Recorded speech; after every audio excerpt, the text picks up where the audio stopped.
Welcome to Tea with Stacy. I have moved.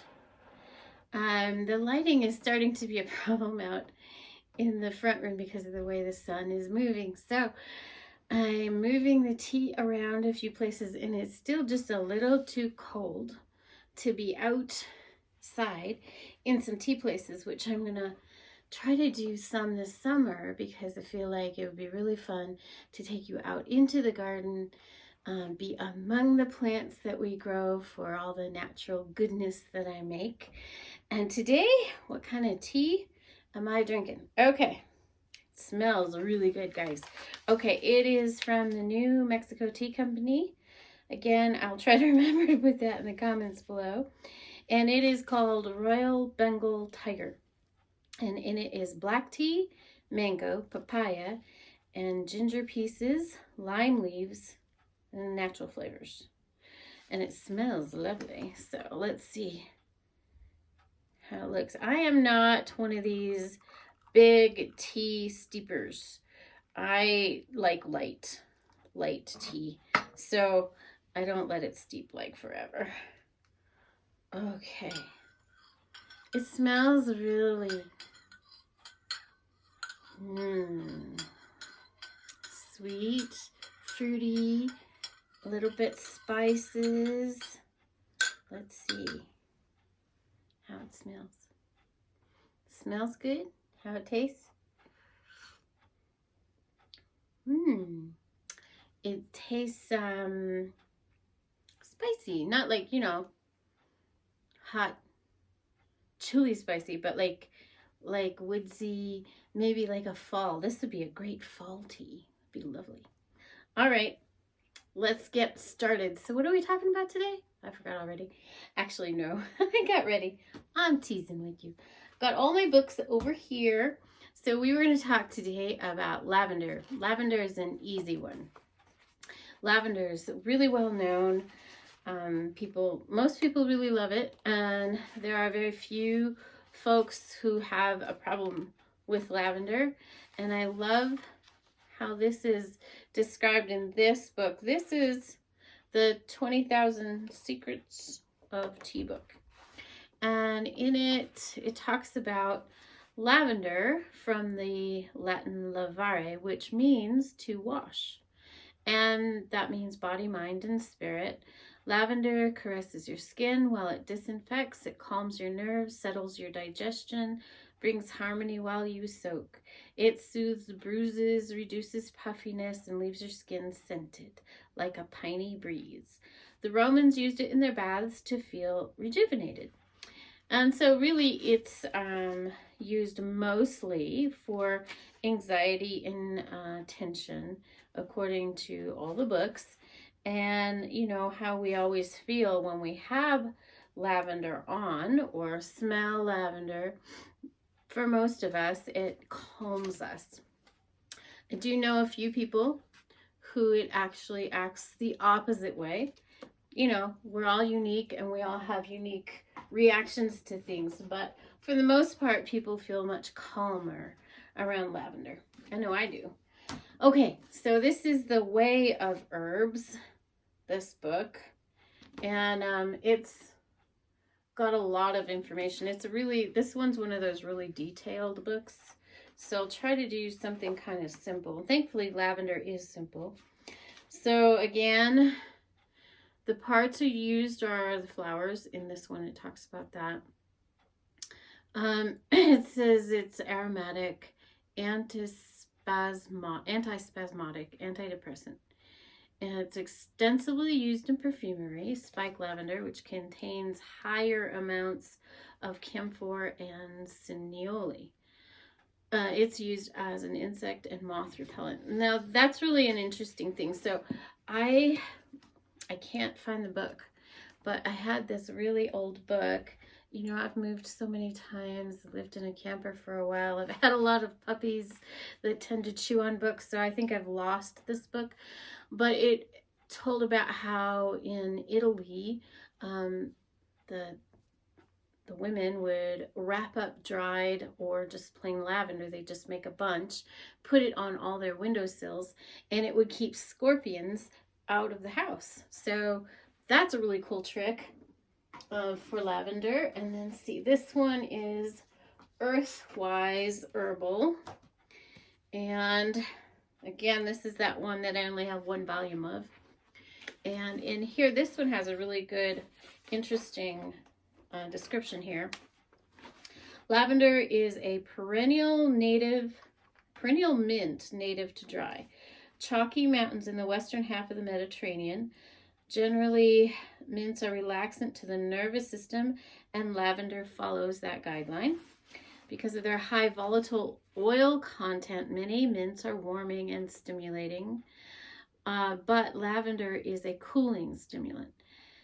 It contains volatile oils, triterpenes, coumarins, and flavonoids. Lavender must have been in use long before the ancient Greek authors on Materia Medica flourished.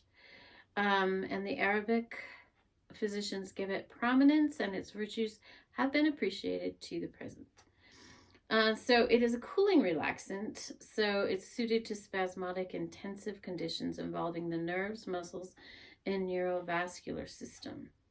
So in 1736, John Quincy writes of the flowers, there are no diseases of the head in which they are not employed under some form or other. They are also very grateful and cordial to the stomach. In all paralytic affections, they are reckoned to give place to nothing, and used in loss of speech, they do wonders. In 1975, Rudolf Steiner says that lavender is good for negative states of the soul.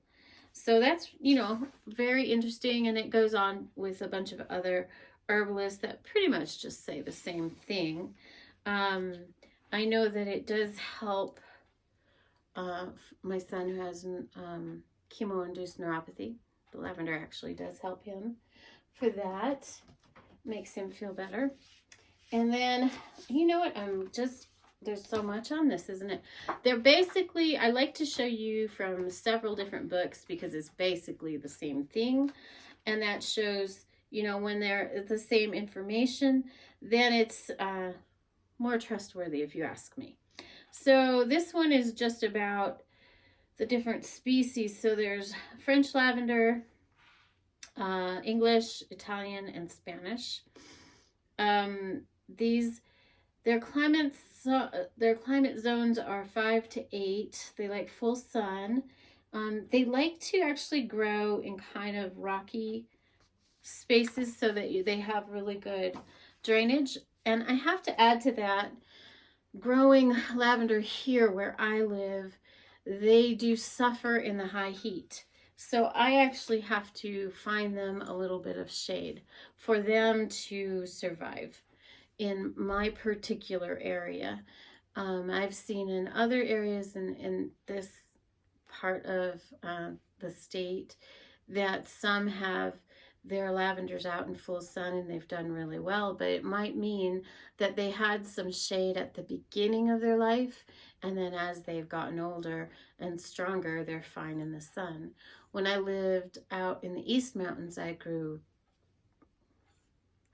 I don't know, probably 100. I probably had 100 lavender bushes out there, and they grew like crazy, and they didn't need much help at all. Because it is cool enough there. It's not super hot like it is where I'm at on the west side of Albuquerque. So those are just a couple of things to share on that. And I also think it's really helpful to know about the herb, and that in one of the books it mentions that no one has an allergic reaction to it, but I don't think that's the case. I think there's someone somewhere who will have an allergic reaction to anything. And I also think it depends. Some people may feel like they're having a reaction to lavender. They just need to make sure. That may just be the fragrance. It might be a false lavender. It may be a chemically developed fragrance. And it may be that they're fine with just plain lavender. Then there are some people who are allergic to lavender too.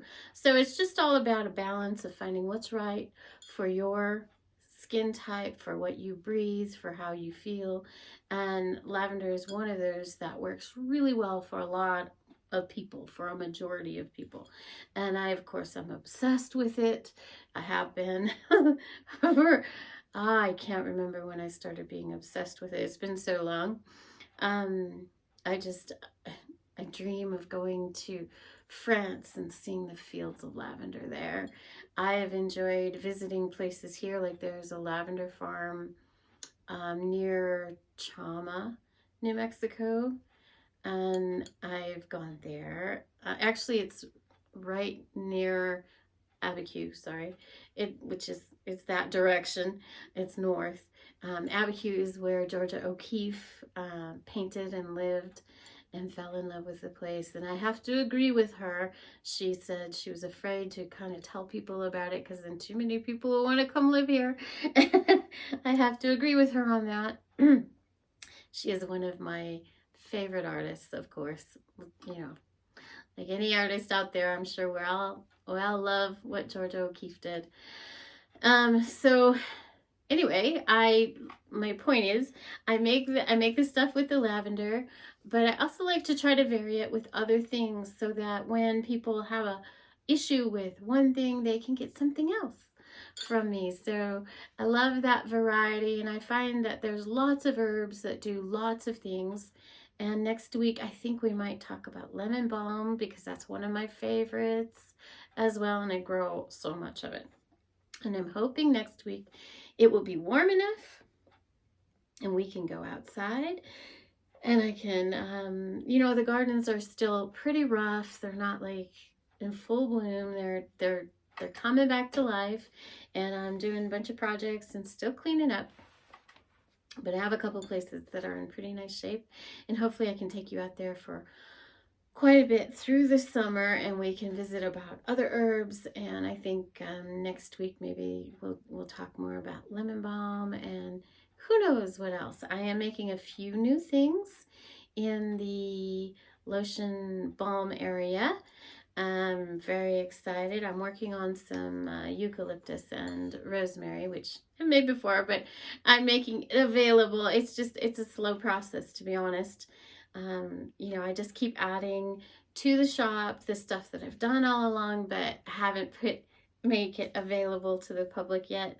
The process, you know, of photographing it and getting it in packaging and that sort of thing. And I am working with one of my other favorite artists at Honey Crunch, and she's developing some labels for me. So I'm very excited about the upcoming changes. It'll take a few months to get it all in the flow, but I've got a few things going and I'm very excited to share that.